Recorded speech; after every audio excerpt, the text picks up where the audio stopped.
yards away from the actual event, away from Donald Trump. But the shooter still managed to fire 8 rounds from an AR-15. I think about that crowd, and that crowd was there for a political event. The campaign will surely go on. The election will surely go on, but no one will forget this day. We have to remember that this is a day where someone tried to assassinate a former president and a presidential candidate. And in that assassination attempt, killed one of those supporters at that political rally and left 2 others in critical condition, according to the Secret Service. So I think that is really what we have to think about tonight. The campaign will go on. Donald Trump made that very clear, just putting that fist up. It looks to me like he was saying, fight, fight, as he was helped off the stage there. He will certainly, as John and Rick said, talk about that this week. They will talk about this at the RNC. But hovering over all of this is, who is that suspect? What motivated him? Why would he take action like that? And because that suspect is dead, you can imagine that there will be conspiracy theories for a very long time, no matter what they find out and prove. Yeah, sadly, there's no question about that. Martha Raddatz, thank you. And just to point out to our viewers, some of this video that you're seeing, these are new aerials from our affiliate there that has been following this scene, this chopper video. This is overlooking the area off in the distance. There was a wider shot that you could see the American flag that was hanging. There it is. That was the venue inside. But again, law enforcement saying that this shooter was perched up on one of those rooftops about 200 to 300 yards away. And now for the first time, it's kind of coming into a clearer picture that just how much space there was. There are a number of buildings there where he could have been. Once again, we're still just getting these details coming in about the investigation and attempted assassination of the former President Trump. Before we go, though, we do have a recap of all the troubling developments on this historic day. ABC's Rachel Scott was there at the rally and has been speaking with eyewitnesses who were there, too. This is the shocking moment. Chaos erupted at Donald Trump's rally in Butler, Pennsylvania. If you want to really see something that's said, take a look at what happened. You can hear several pops and see the former president grabbing his ear, ducking for cover behind the podium. Secret Service agents rushing the stage, surrounding Trump, shielding him, taking him down to the ground. The screaming crowd looking on in horror. A short time later, agents carefully lifting the former president up. I got you, sir. I got you, sir. Let me get my shoes, sir. Hold that in your head. It's bloody. Blood clearly seen on his face, Trump pumping his fist. Agents whisking the former president off the stage, down the stairs to a waiting armored SUV, rushing him to a local medical center. We heard what we appeared to be gunfire coming. The former president was rushed off the stage. Right now, with Secret Service, he's being escorted into his vehicle. This was a chaotic moment that just played out right here in Pennsylvania. People running and rushing to the ground as they heard those apparent shots fired. Then pandemonium, thousands of people running for cover.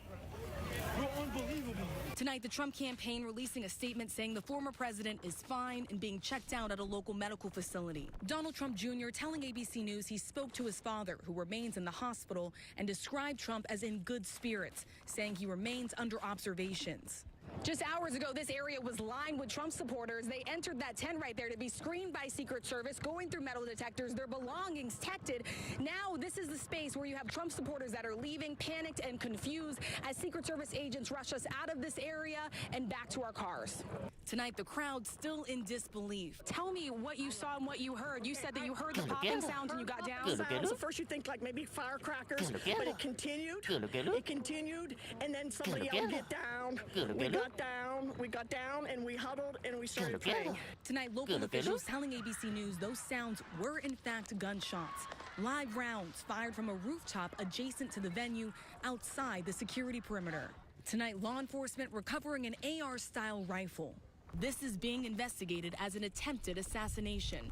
And tonight, the local district attorney telling ABC News at least one person is dead, and the shooter is dead as well.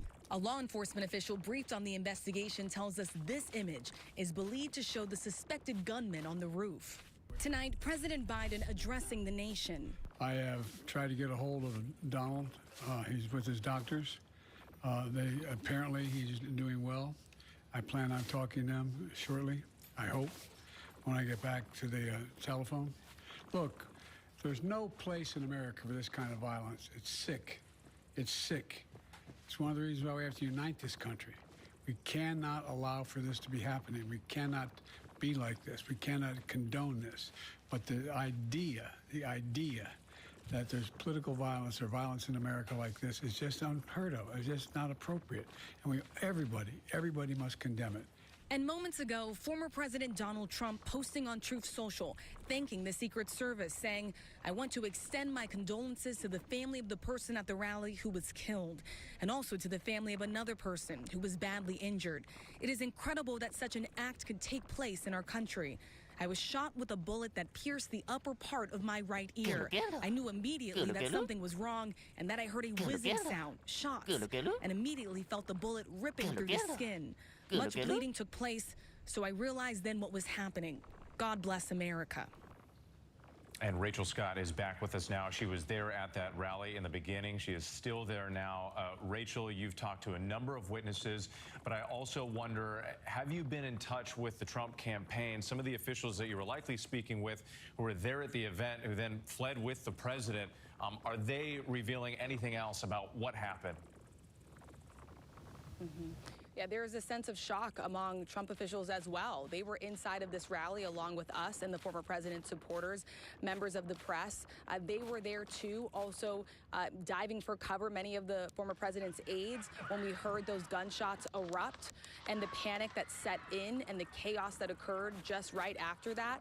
Here now, right behind me, is this active crime scene that you have here. And there were a number of people that were here. Their belongings are left inside. It was sort of this moment where you took what you could and you just sort of raced out. There were some people running out. There were some people that had to be pushed out by Secret Service. They were told to just take what you can, leave everything else. There were probably about a dozen people that were lined up here at these gates behind me asking law enforcement when they'll be able to get back in. They were just told that they would not have access to their personal belongings for some time, maybe a couple hours, maybe a day. There are several people here who actually have their keys to their cars. They can't drive home at this point. Obviously, this is an active crime scene that's occurring behind me here tonight. And still you have this American flag that's hanging over that crime scene, an attempted assassination of a former president, a Republican nominee in this race. It is an unprecedented twist to an already historic campaign win. Rachel Scott, stand by. Just reminding our viewers who are tuning in right now as we hit the top of the hour, it is just past 11 o'clock in the east, 8 o'clock in the west. We've been on this for hours now.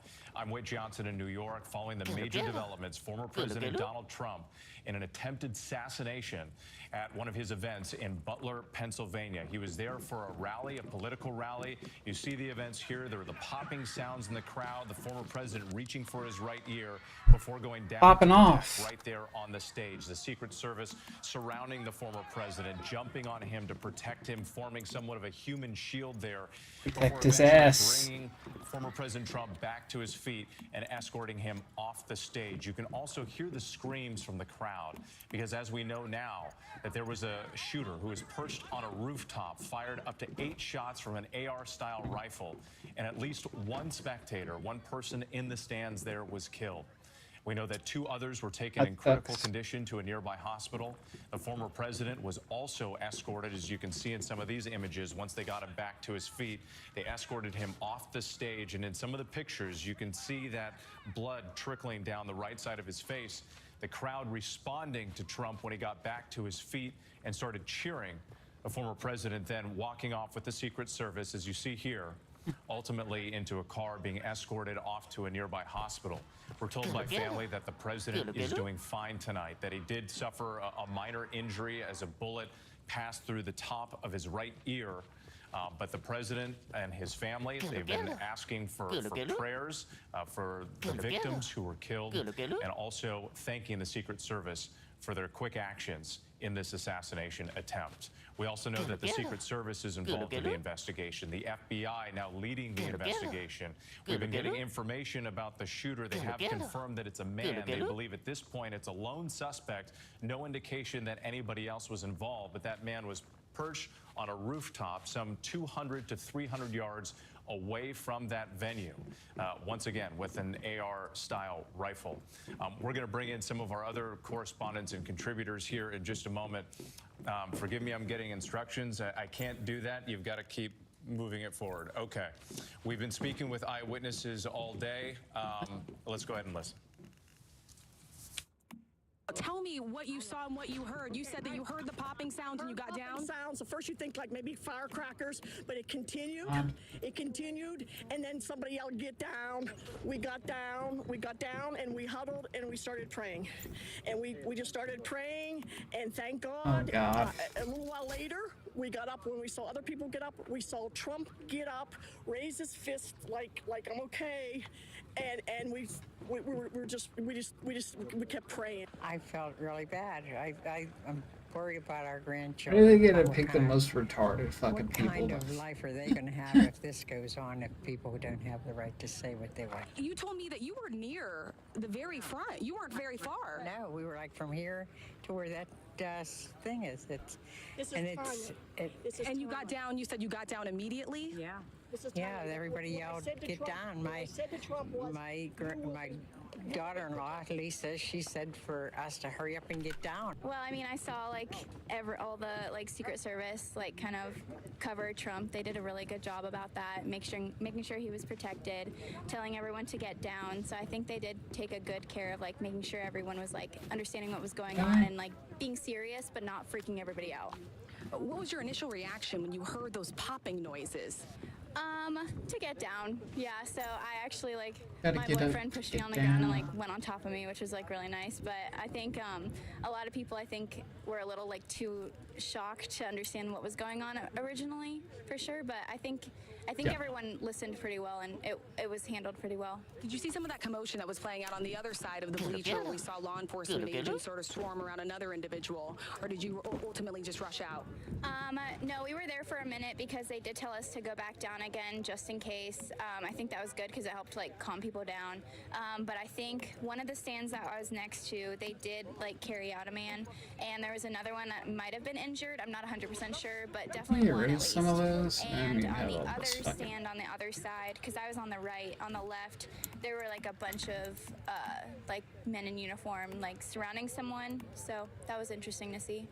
You said that you were very impressed by the speed in which Secret Service was able to get on that stage within seconds of all of us hearing those popping sounds. Yeah, absolutely. They did a great job. I definitely felt protected in the situation. The sniper was on it, watching on guard. Everyone on the scene like did a great job. I mean, like, of course it was like nerve-wracking in the moment, but I never felt like I was like in danger, which was cool. They were on the president, which I'm very thankful of, and they did a great job like protecting him and getting him out as quick as possible. He is doing good, which is good. Yeah. I'm the Republican nominee for the Senate in Pennsylvania. I was in the front row, and President Trump had just announced me and said he was going to have me come up on the stage, and said, well, wait a minute. And then there were a number of shots. I think probably 7 or 8 shots.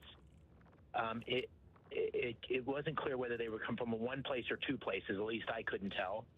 And immediately there was a swarm of Secret Service officers that got on top of and knocked down President Trump and got on top of him.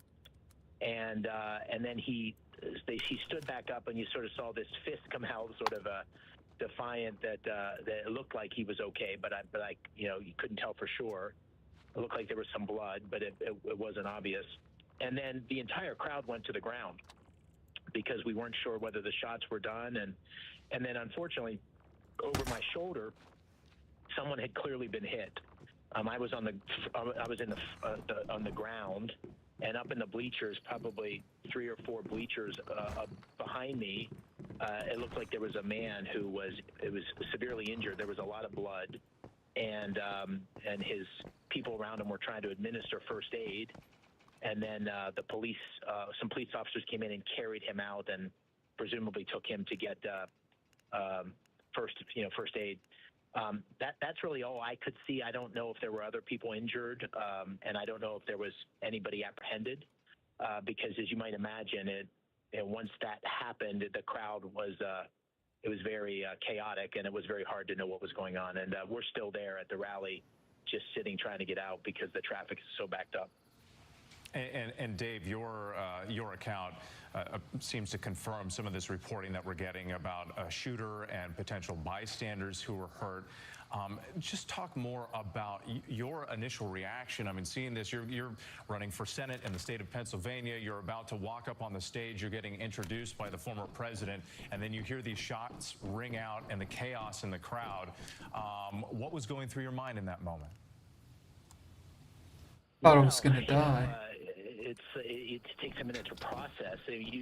People started to panic all around. You could feel, people were very scared, and so everybody just dropped to the ground. And it felt very obvious that the president was under assault, and very much at risk. And it wasn't clear that he was okay to begin with.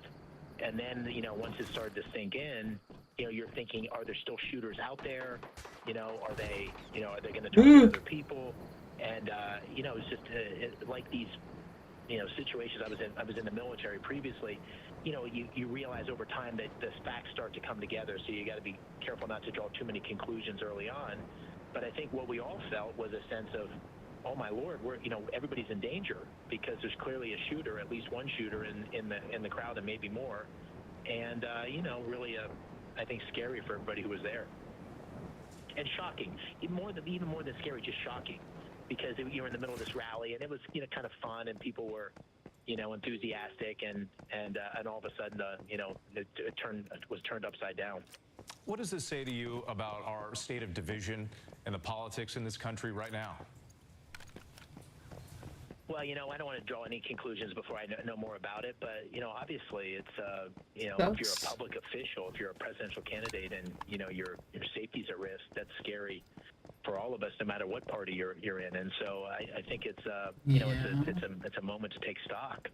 And you had 15,000. It seemed it was a huge crowd. I was told by the law enforcement people there are 15,000 people who were enthusiastically supporting their candidate, and all of a sudden, the former president, his life is at risk, and what were peaceful people in the audience are wounded, potentially, fatally. I mean, that's unacceptable, and it's not a matter of party. That's just unacceptable in our great country. I do want to go to Leonard Verdetto, who is an eyewitness who was there at the rally today. He's joining us now on the phone. Leonard, can you hear me? Yes, I can hear you. Thanks for having me on. Absolutely, Leonard. We're so grateful that you are okay. Can you just walk us through what happened and what you saw?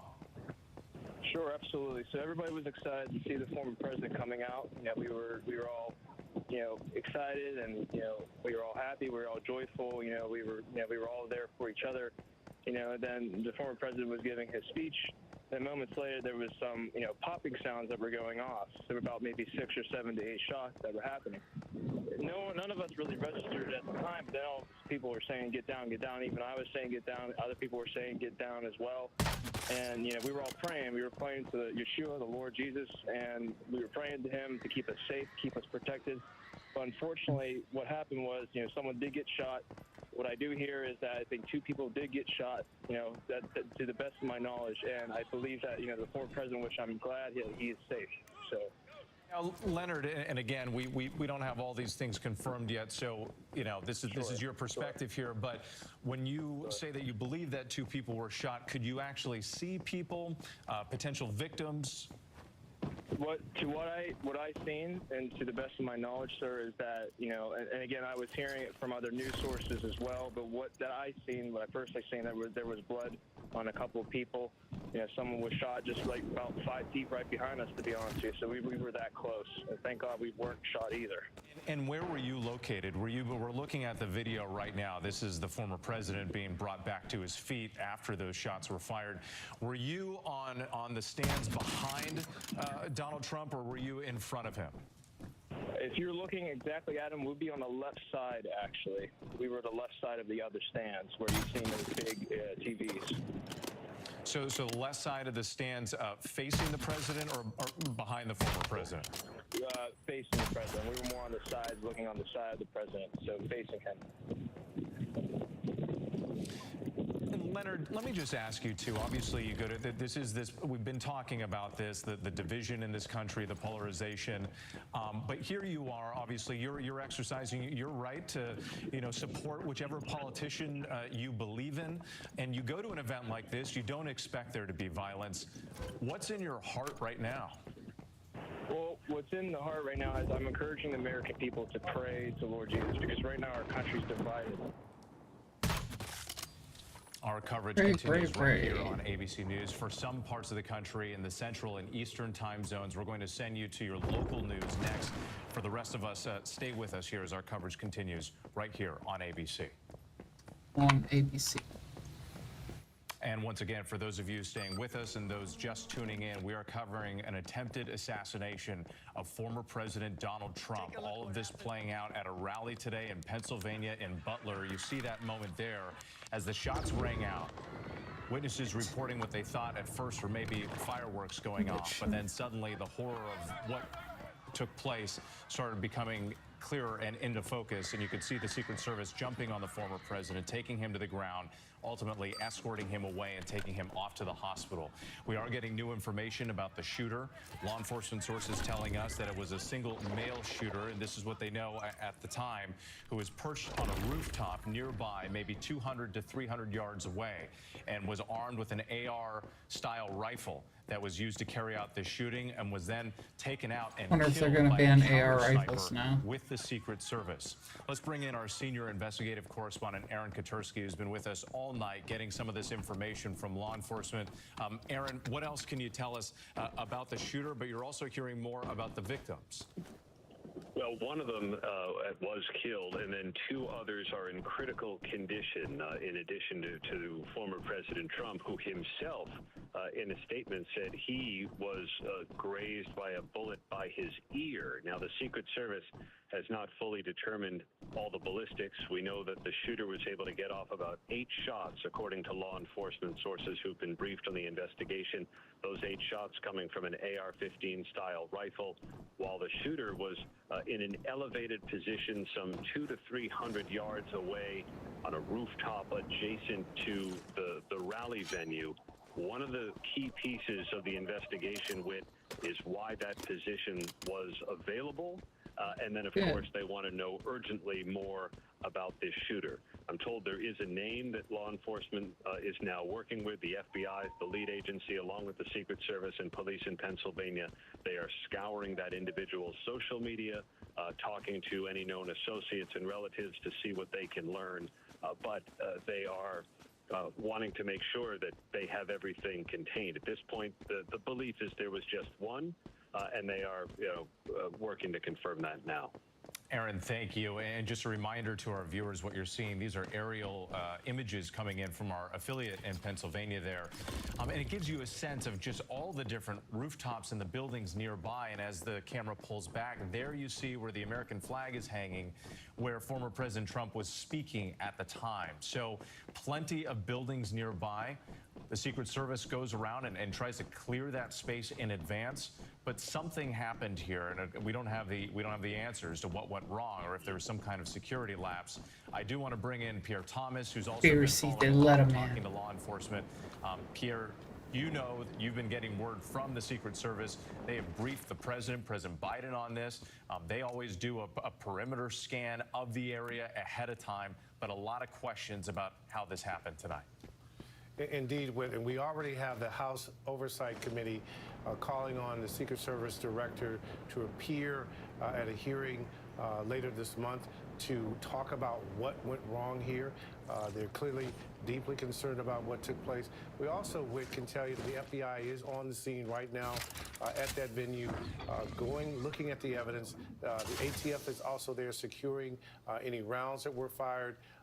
The FBI, as Aaron mentioned, has a name. I was told at least 2 names that they were trying to narrow down to make sure that they have precisely the right suspects so that they can make sure that they're doing the appropriate and very focused investigation. The other thing I would share with you is that we spent some time in recent weeks with the Secret Service as they were preparing for the conventions. And one of them in particular, who was a part of the counter assault team, told me specifically that they had to prepare for the lone wolf in addition to organized terrorist attempts, that everything was on the table. And he was making the point that it's all quite serious, it was all quite real. And even though they will face some scrutiny tonight, we saw a lot of the training that they showed us in play tonight. The notion, as you mentioned, Whit, that they formed a human shield. They're taught to walk into gunfire, to form this human shield around the president or any other protectee. And we, in an eerie way, saw that play out today in real time. Just stunning to see, Whit. And Pierre, it's also, to your reporting there, you mentioned the lone wolf. This is something that you've been talking about, law enforcement has been warning about for a long time, because it's one thing for them to track the political rhetoric, the chatter online, if you will, but they talk about this, it's nearly impossible. If you have one lone person who has a grudge, something they want to carry out, you can protect the perimeter as much as you can, but you can never guarantee 100% safety. Indeed, Whit. And again, the key is, who was this person communicating? Did they put anything on social media? Sometimes they do. Oftentimes they do put something out there that gives some kind of warning sign, but sometimes they don't. That's the key tonight. The key tonight is, who is this person? What can they find out about him? Were there other people involved? Did anyone else know? Those are the critical questions. We expect we'll get more answers tomorrow. Again, they have a name, at least one name. I was told two. They're narrowing this down, but they want to know everything possible before they begin to speak anything about this particular suspect. And we are standing by, and that information has been coming in throughout the hours this evening. Pierre Thomas, thank you again for your reporting. Let's bring in Josh Drespling. He's one of the witnesses who was there at the rally tonight in Pennsylvania. Josh, we've been hearing from others who were there and the awful scenes that they saw before their very eyes. Walk us through where you were and what you saw and heard. I was approximately the center of the crowd, on the ground, the center of the crowd facing the podium, a little bit off to the right, about 50 yards back.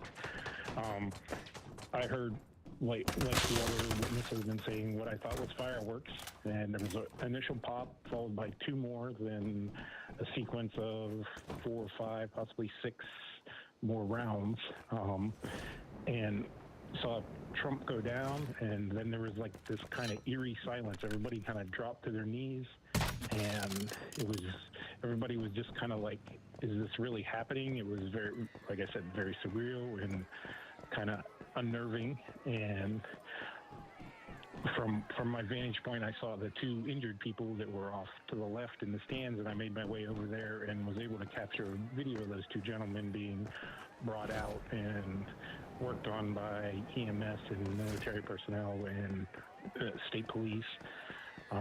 Like I said, it was just kind of a surreal situation to see something like this go down in our country. Josh, I can't imagine, and we're actually looking at this video that you shared with us right now, and you see the emergency personnel coming down the stairs of the stands there at one point, holding a person who we had to blur the image, appeared to be in grave danger. What was that the moment when you knew that this was real? A few moments before that, it clicked in my head. At first, like I said, it kind of sounded like fireworks, and then the progressive shots, and then he saw Trump go down and the Secret Service surround him, and it was just like, oh, this is not a joke kind of thing. It wasn't somebody playing around with fireworks or whatever.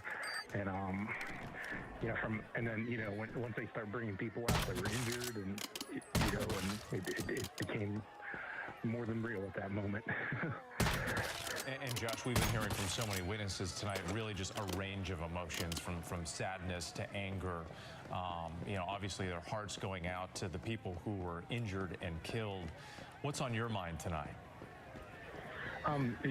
You bring that up. I got multiple calls from friends, family, and relatives who knew I was heading out that way today, and were like, "Are you okay?" It was just everybody. Across the country, other side of the country, I have friends that were calling me and harkened back to me being there. But moments before Trump came on stage, there was a young man, 20, 30 something, with a child on his shoulders. It couldn't have been more than a year old, You know, and he was up there patting Dad on the top, on his hat, on his MAGA hat, Make America Great hat, you know, pointing at people and laughing and having a good time in the sun. And, you know, as it's going on, that the image of that little kid ran through my head, and it was just, you know, where is this kid now while all these people were on all fours on the ground being afraid of being shot, which, like I said, once again made it very surreal and unnerving.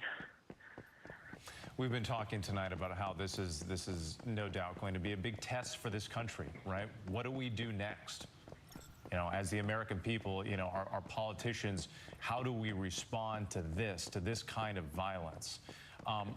What are your concerns going forward? Man, if I had to answer to all that, I would be running for president. But I mean, I just feel it's going to divide our two-party system even further. I've already seen things online where people were saying, "Oh, this was a fake," and this, you know, all these different conspiracy theories, which is just like, oh, great, we can't just, you know, agree to disagree and work together, kind of thing. But you know, only time will tell what the response to this will be. Well, Josh, thank you so much for your time tonight, and our thoughts go out to you and It's your gonna be a family, civil of course, the victims, everyone war. who was there and witnessed all of this. We appreciate you sharing your thoughts. All right, thank you for your time. Take care. Thank you. Let's go back to Rick Klein in Milwaukee. This, of course, is the site of where the Republican National Convention is supposed to happen. That was supposed to be the big Fucking political enemy news set. in the coming days, and obviously everything has taken a dramatic and tragic turn here. Rick, what else are you hearing from officials there on the ground? Whit, as of now, there's nothing about the convention's 4 days that are set to change. I've talked to convention officials and Republican Party officials and Trump campaign officials throughout the day, and they have been adamant that nothing is changing. The intention per president, the former president, is to be here in Milwaukee to greet delegates throughout the week. A little unclear around the timing, what exactly day he will be here, but the formal process of nominating him for president and at some point nominating his vice presidential candidate, which he has not chosen yet, will take place as scheduled as of now. But all other events right now are being scrutinized. There were some welcome parties tonight that have been canceled. Tomorrow, there's a major event, some 15,000 people expected, an outdoor welcome reception that right now has to be reevaluated in terms of its basics. And Whit, I just can't stress enough how a convention is about more than just one venue. As our colleague John Carl reported earlier, you can secure and lock down the venue itself where Donald Trump will get the nomination, where the delegates will be. But they are staying at hotels spread across this city and across parts of Wisconsin. They are having receptions, they're having parties, they're having dinners, they're having breakfasts. Often members of Congress are walking around. There are so many potential security threats or incidents or soft spots that are going to be walking around the city of Milwaukee in the next couple of days that it has people on edge and reevaluating in real time. This has been a wild and chaotic day. I'll tell you, you arrive in a convention city, people are excited. I was on the plane with a couple of delegates who were going to be here for the first time, texting with them tonight. It is a totally different feeling. They are just saying prayers for Donald Trump, prayers for our country. Everything seems different about the atmospherics, even though the event itself is going on as scheduled. Yeah, everything absolutely is different, and as the event goes on as scheduled, no doubt there will be changes perhaps that they're not discussing or not aware of at the moment. Rick Klein, thank you. Let's bring in Paul Eklof, who we were speaking with earlier, a former Secret Service, to dig deeper into this, because Paul, it's one thing to say the events move forward as scheduled, but once the Secret Service and law enforcement, the FBI, take a closer look, no doubt there will be some changes ahead. What are your concerns just in terms of the challenges of this convention? My concerns for the convention would be far different than for the campaign event and the tragedy that we saw today. The Republican convention is designated a national special security event, which allows the Secret Service to partner with far more federal partners on the ground and even the military. The Secret Service does not just worry about bullets and lone assassins, though that is historically what we see. There are chemical, biological, radiological threats that can emerge from any number of locations and vectors. And then you also have to realize, and what led to today, is the open society and the free country that we live in. they also have to be very cognizant of the ability of people with counter views to protest and demonstrate and have their views heard. So we exist where privacy, security, and safety, there is always a trade-off, a risk tolerance. And obviously that will have to be tightened up. Campaign events will likely look very different. What we saw today was an absolute success of a textbook response of the agents on the ground, covering, shielding, what went from a joyful campaign event within minutes Best turned into a shooter scenario until within the video that I have seen, within less than a second, the counter sniper operative neutralized the shooter, and the president was able to be evacuated safely to the hospital, which is also planned. But the planning for a national special security event is extremely comprehensive. I know many of the agents on the ground in Milwaukee today, and they are among the best in government service. So, Paul, we hear law enforcement frequently talk about so-called soft targets, right? Large gatherings where maybe there isn't the same sort of police presence. We've been hearing about this welcoming party where there are supposed to be 15,000 people there. What changes do you expect could be made there? We can't let it fall into the hands of the For the convention or for the event for the convention? What specifically, forgive me, Paul, I'm just getting some information now. This is a live picture. Stand by, Paul. This is a live picture of President Biden right now coming in, heading back to Washington. Remember, he was in Rehoboth, Delaware for the weekend. But once this event unfolded, he came to the microphones, he spoke, he had a conversation with former President Donald Trump over the phone tonight, which in and of itself is a remarkable development, considering these two men almost never speak to each other. Even at the debate a couple of weeks ago, hardly acknowledged each other, except for when they were speaking during the debate. So there is the president right now leaving, heading back to Washington. No doubt there's a lot that the president will need to cover in the coming days. Obviously, he was briefed by his advisors. We're also told that he was briefed by the Secret Service, and there are changes coming. It is not going to be business as usual in the campaign. It's not going to be business as usual at the White House. Changes are coming. The rhetoric has already changed. And obviously, after this event that happened today in Pennsylvania, the campaign events going forward and what the president is able to do, what the Secret Service lets President Biden or former President Trump do going forward remains to be seen. Let's go back to Aaron Katersky, because our senior investigative correspondent has been getting new information as it's come in from law enforcement. Aaron, what more can you say? Well, we're going to hear from the police in Butler, Pennsylvania within the hour, we expect.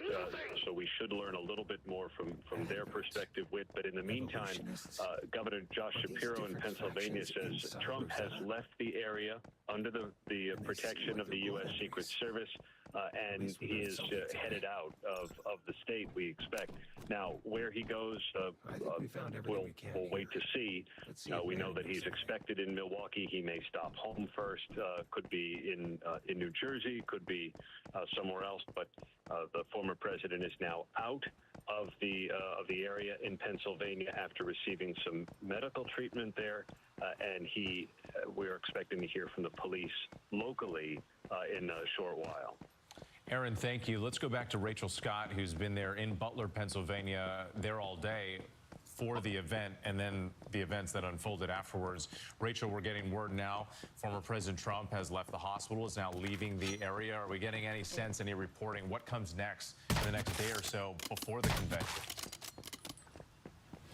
Yeah, and this is really coming at a time where we are just 2 days out from the Republican National Convention. This was the former president's last rally here in Pennsylvania, this critical battleground state. There was so much anticipation around this rally because he still has yet to announce his running mate, and so there was a lot of eyes on this rally in particular until this happened, until these chaotic scenes played out, the attempted assassination of a former president, presumptive Republican nominee. We now are getting word that the former president is now leaving Pennsylvania. It's unclear how quickly he would go back over to Milwaukee, where the Republican National Convention will be. We're also hearing word tonight that law enforcement is now preparing a sort of press briefing to provide an update to the press and to the American people about what occurred here. I can tell you that we have been here since 3 p.m. and this is the first time that I've heard this sort of silence. It's sort of an eerie feeling still here on the ground. We're the last camera crew that is here. There are a few people that are here whose belongings are are still inside. They just took with them what they could as they were fleeing the area. They're still waiting to get access to their backpacks, their purses, their car keys, even to just drive home. They're hoping to get that in the coming hours. Law enforcement officials have been coming out telling them that it may take longer than a couple of hours. It may not happen until tomorrow. We've seen a flurry of law enforcement officials sort of congregating over on my right side behind me as they continue their investigation into what exactly happened here and how all of these events unfolded. But this scene was a couple hours ago so lively. People were excited to go to this rally. As I said, there was so much anticipation around it, and then that panic that set in with just minutes of the former president taking the stage. He had just arrived to cheering crowds, and then we heard those pops, those gunshots going off, one right after another, after another, after another, and obviously the frantic chaos that ensued with Trump supporters ducking for cover, scrambling to help. We talked to one man earlier today who was a physician. This was his very first Trump rally. He told me that he was near the person who was ultimately shot and killed. He rushed in to try and help. He said ultimately it was too late. He left here not too long ago after talking to the FBI, so we know that they're continuing these rounds of interviews with the eyewitnesses that saw exactly what unfolded here just hours ago, Whit. And Rachel, we know that there were children in the crowd, kids on the shoulders of their parents. We spoke to a local mayor whose wife was pregnant, who dove to the floor to protect his wife. So these just traumatizing stories that no doubt these folks are going to have to deal with and recover from in the days ahead. And Rachel, you mentioned sort of like the eerie scene there, but still that American flag illuminated over your right shoulder. Still a big test to come for this country. Rachel, thank you so much once again. Let's go back to Pierre Thomas in Washington, because, Pierre, we are awaiting this police press conference. Are you getting a sense of what we're likely to hear in the coming moments?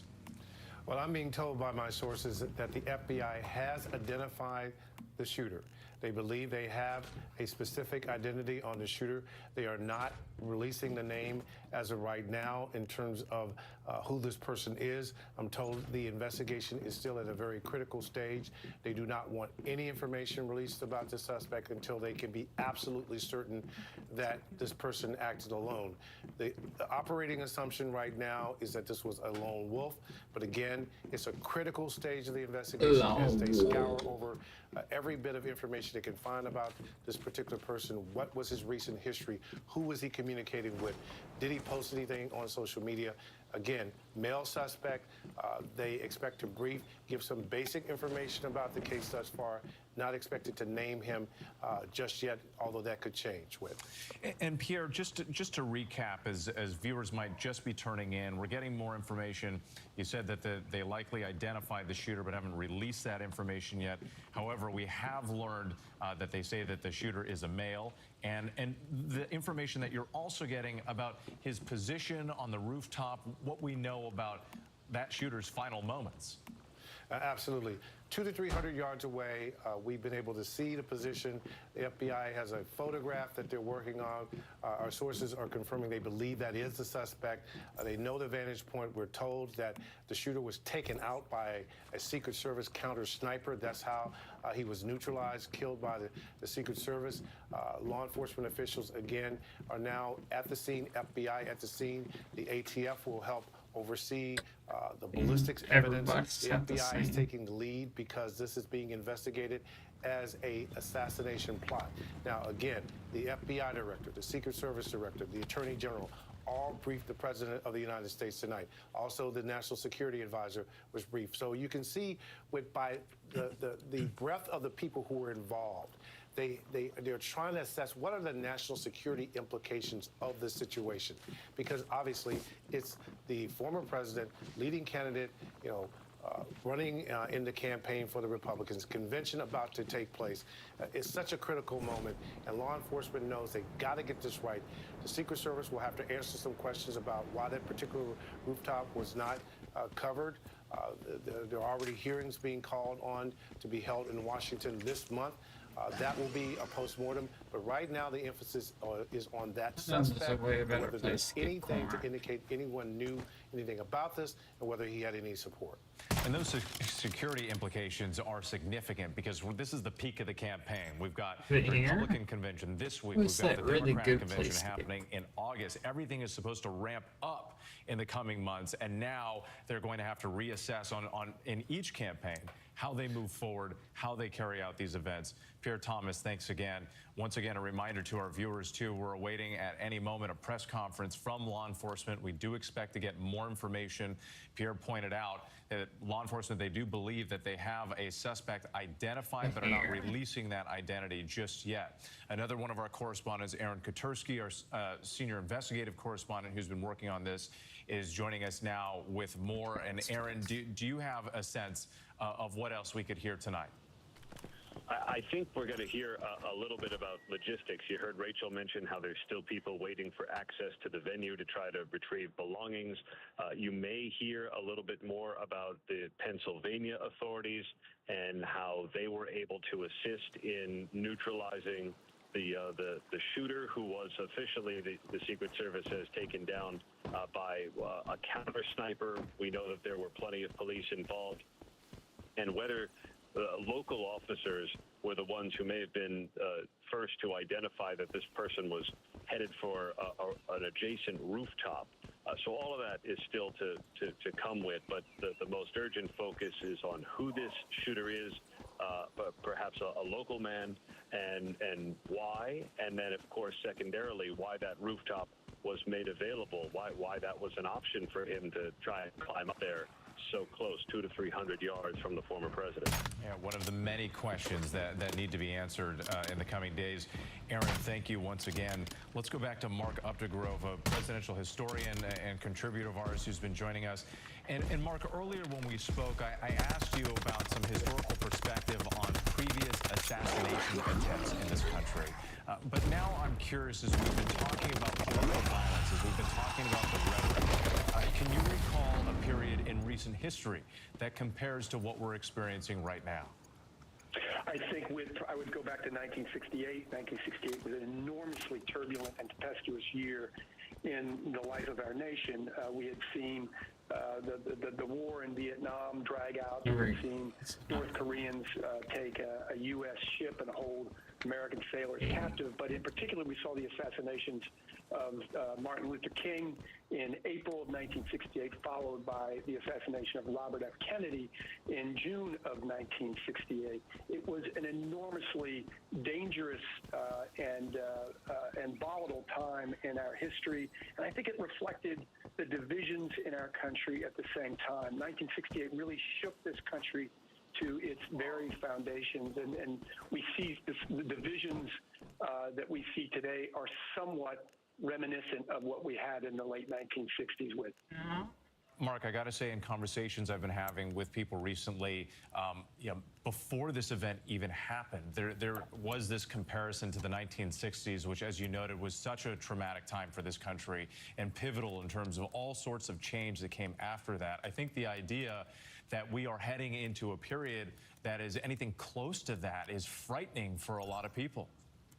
It was and should be. I think we were tested as much as we have been in the modern era by the turbulence of the 1960s. And I think a lot of people wondered what the future of this country looked like. We went from that into the 1970s, which also had some uncertainty about it. We went into the Watergate scandal, and the Vietnam War dragged out. So there was more uncertainty in that. But ultimately, we came out of those periods stronger, as we saw in the 1980s and into the 1990s.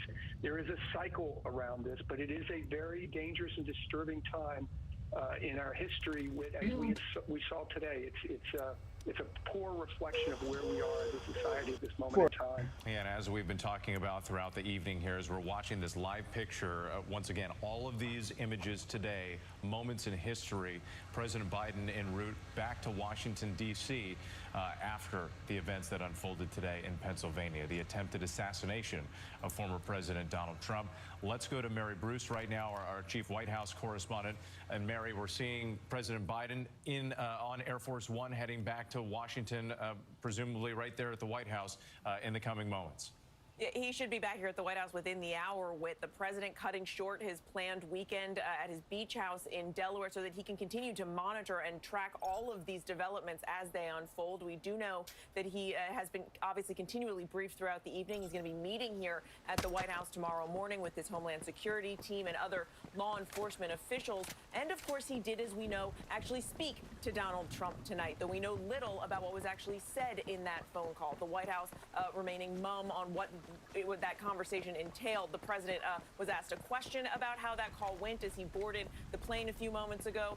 He did not engage the press on that one. But we, of course, heard from the president earlier in the day, reaching out to the president, or the former president, offering his prayers to him, saying he was glad that he was safe and doing well. And then, of course, the president issuing this really forceful condemnation of this violence that we are seeing in this country, saying that it is sick, that there's no place in America for this kind of violence, and saying that it's one of the reasons why we have to unite the country. Of course, this completely upends the race for this White House. It changes everything. There is no question about that.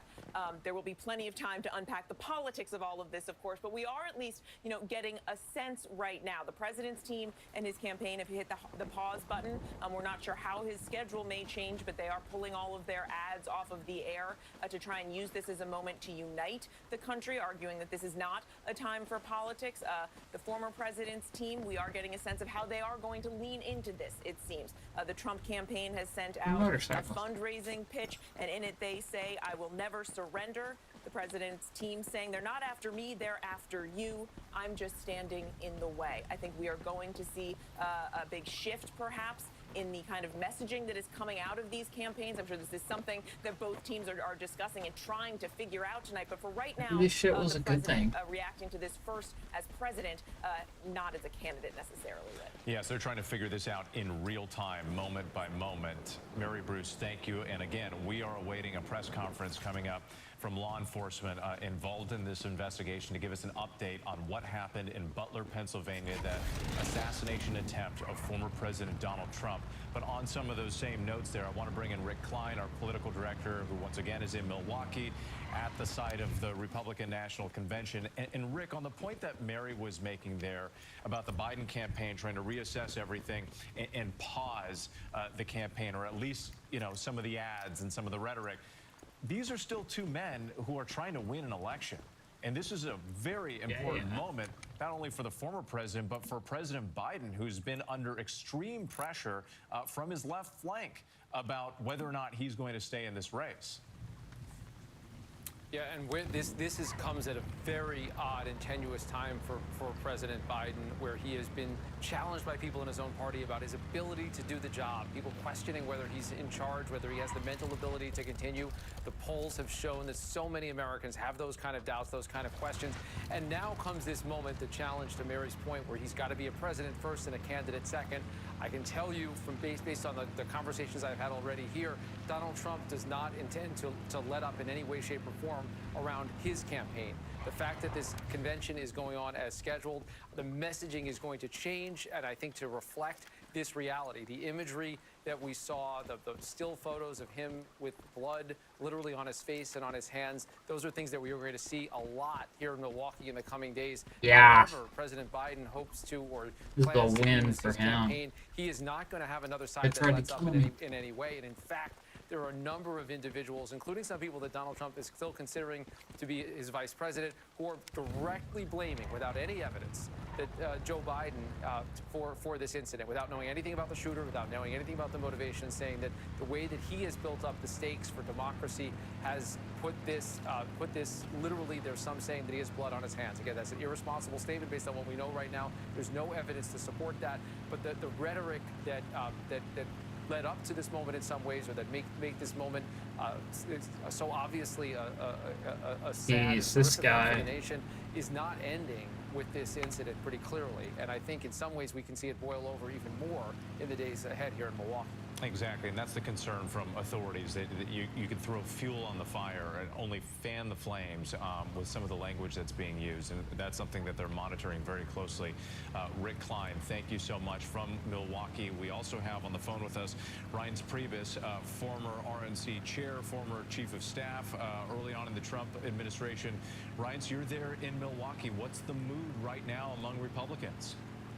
Well, I'm also chair of the Milwaukee Host Committee, which raises the money, and I lead the community group here that helps put on the convention. And obviously people are stunned and saddened, and, you know, it's horrific and dreadful and all the other emotions that everyone has, which, you know, is a whirlwind of concern, but I will say that right now things are moving forward as planned, and you know, just being a person that's been around President Trump a lot, and I still am, I would suspect that you know, the president's going to be even stronger moving forward in both attitude and probably tone.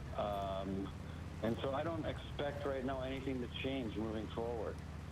I want to follow up on that because obviously, you know, people have been thinking about the former president, and we know that he is doing fine. He suffered that minor injury to his right ear, and he says what he believed was a bullet that whizzed by.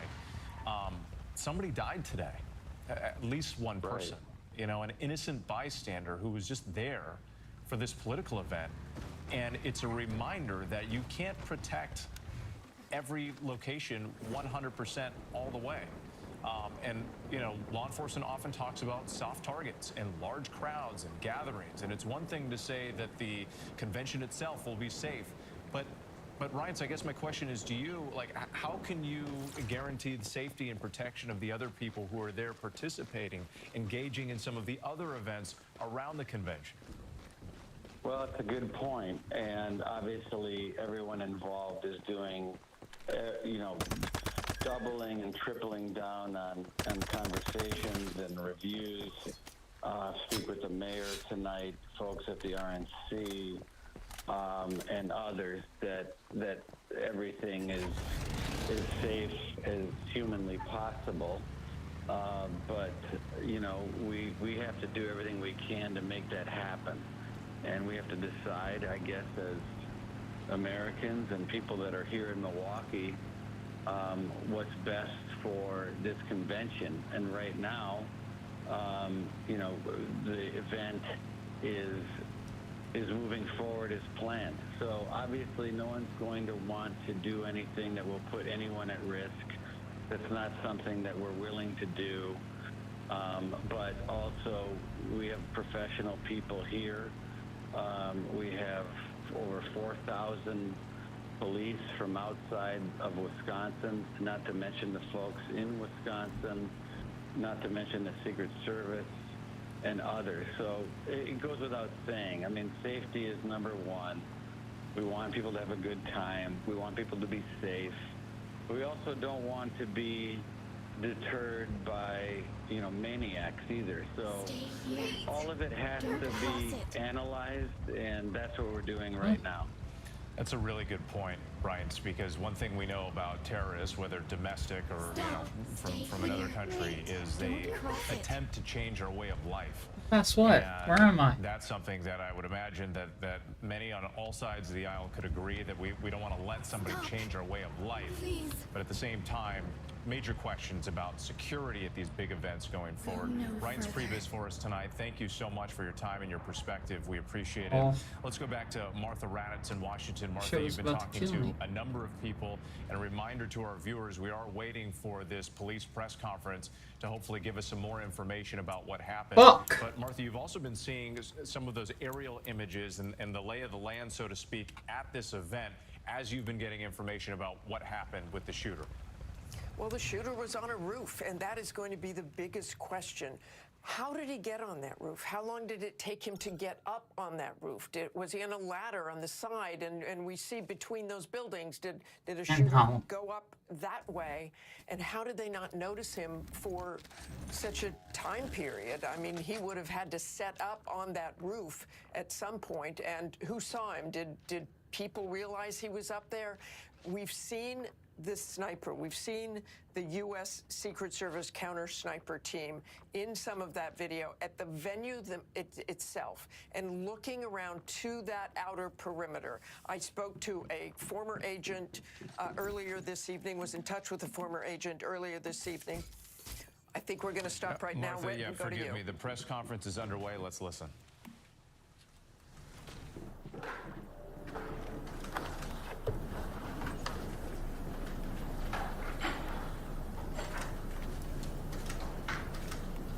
We're just watching this right now. We understand ready? Law enforcement getting set up, ready to deliver some remarks. All right. So my name is Kevin Rojek. That's R-O-J-E-K. I'm the special agent in charge get it right. of the FBI Pittsburgh field office.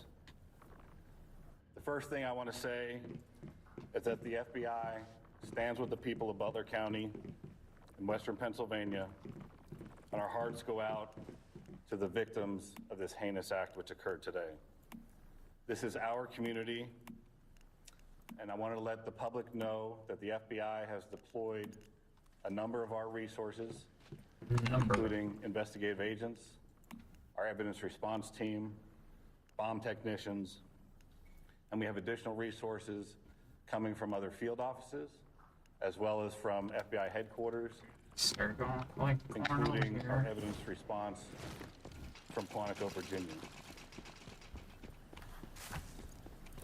We have intelligence analysts as well from our field office in Pittsburgh, working feverishly to attempt to identify the individual who did this and any motives behind why this was done.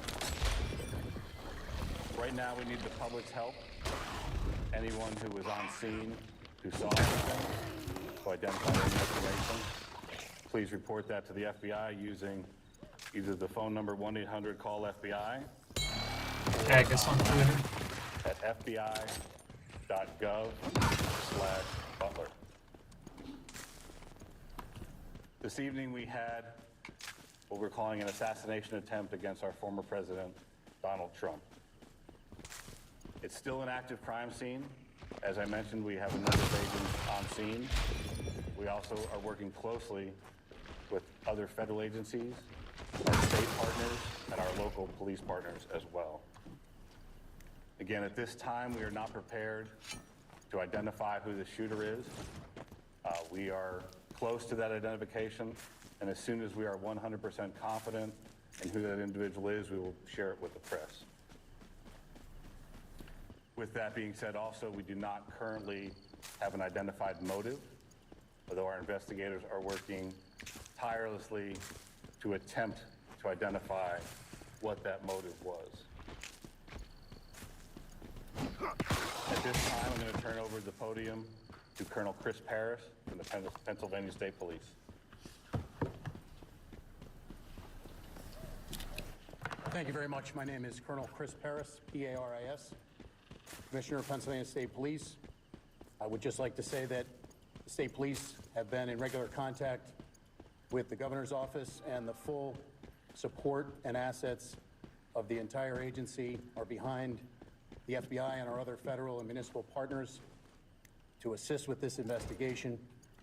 The thoughts and prayers of the Pennsylvania State Police are likewise with the victims of this terrible act. We are prepared to support this investigation in any way, shape, or form, and we stand ready to participate in a full, fair, and competent and thorough investigation. To give you an operational rundown, Deputy Commissioner of Operations, Lieutenant Colonel George Bivens, is behind me, and he will discuss the operational portion that's being conducted by the Pennsylvania State Police. Lieutenant Colonel Bivens. Good evening. So let me describe for you a little bit about the scene that we have over there. As you know, there was a grandstand, a very large area, a lot of people there when this all unfolded. The former president had come out and begun to speak shortly after 6 o'clock this evening, and within about 10 to 15 minutes, a number of sounds were heard, and it became apparent that shots were being fired in that direction. It was a chaotic scene. Law enforcement, I believe, acted heroically, quickly identifying and neutralizing the threat, as well as responding to assist the various victims. PSP had a significant presence on the scene along with all of our federal partners at the time of the shooting.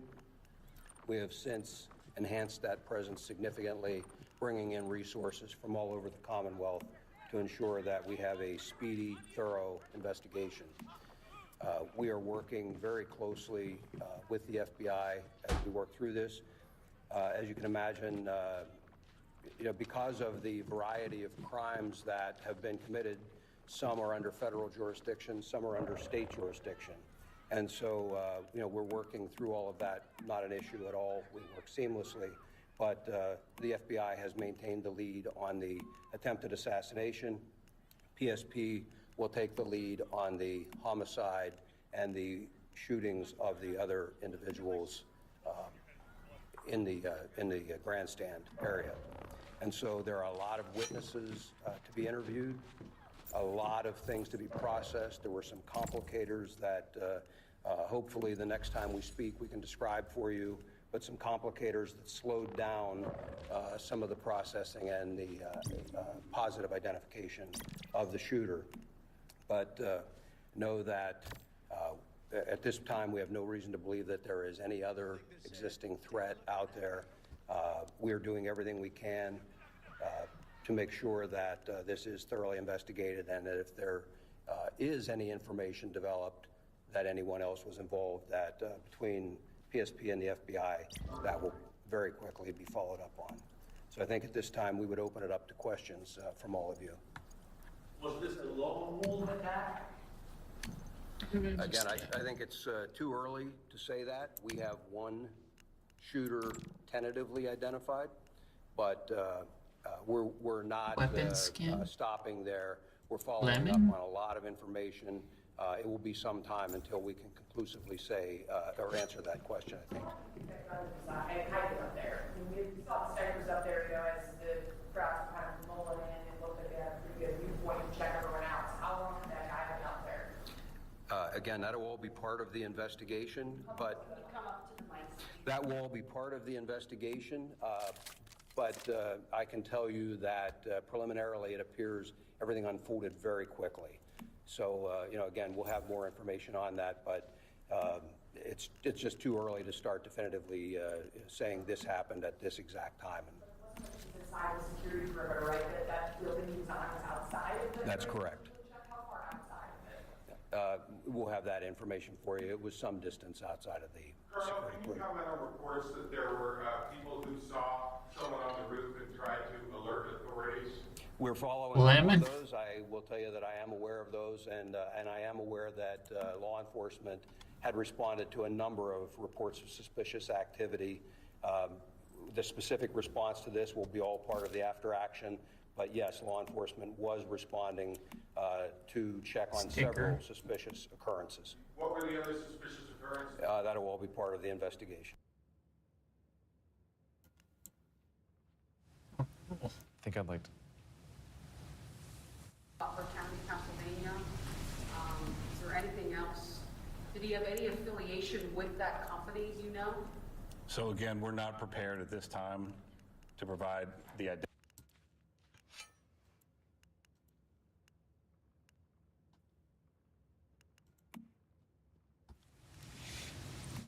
Forgive us here, we are having a couple hits to the signal here with this press conference that's happening right now in Pennsylvania. Let's see if it comes back. If it doesn't, we'll continue here, or as we wait for it, I can give you some of the headlines from what law enforcement officers were talking about. This is a multi-agency effort very complex between the FBI, which is leading the investigation, and the Pennsylvania State Police. And they said that because of the different layers, they said at this time there are a variety of different crimes, some under federal jurisdiction, some under state jurisdiction, but they will be working together. They also said at this time they're not prepared to identify the shooter. They're close to identification, but they want to make sure they're 100% confident in who that person is before they share it. This is key. They also said there is no reason to believe that there is any other existing threat out there. Now, they wouldn't say specifically if they thought this was the act of a lone wolf, pointing out that they're not sure of the motive in this case. But at this point, this is significant, especially for the area. No reason to believe that there's any other existing threat out there. Now, one part of the question and answer I thought was interesting. There were reports that police confirmed of someone on a rooftop. And so let's go ahead and listen into the president. So I think the credit goes to not only the Secret Service, who was on site, but also the state and local partners who were there on site and were able to react immediately when the incident occurred. Do you know how many officers fired their weapons? I do not. I understand that it's very early and there's still going to be a lot of questions, but I mean... At this point, we're not going to make that assessment. There's an active investigation. A lot of things need to occur investigatively to make those determinations of what, if any, failures there were. So really, we can't comment on that at this time. You can say if Secret Service has checked those buildings, or we're keeping a close eye, or... Really have to defer to Secret Service for those questions. Our property prior to the event? Like, were there police at that location at any point during the event? Are you saying the location where the shooter was located? Yes. I don't have any information on that. You'd have to defer to Secret Service. When do you think you will release? When will the name of the shooter be released? I mean, any inkling of when that might happen, tomorrow, or? So that'll be, as soon as we've confirmed 100%, we're willing to release that. So if we have, as far as the contact information for the press, we should be able to do that within the next few hours, I imagine. There was a vehicle being checked not far from here. We've also heard of a possible related scene in Bethel Park. Is there anything you can tell us tonight about other areas where law enforcement may be searching in relation to this? Again, right now we're tracking down all leads and doing all interviews and tracking anything that we can regarding suspicious locations, vehicles, locations, interviewing individuals. So it's all related to this event, but I can't confirm or deny anything that's going on beyond that. Have you heard about the weapon that the shooter used? Details of the weapon? Yeah, what kind of rifle was it? Do you want to comment on that? What did he use? Until it's confirmed, we'll comment on it. Okay, until we have the confirmation of who the shooter is.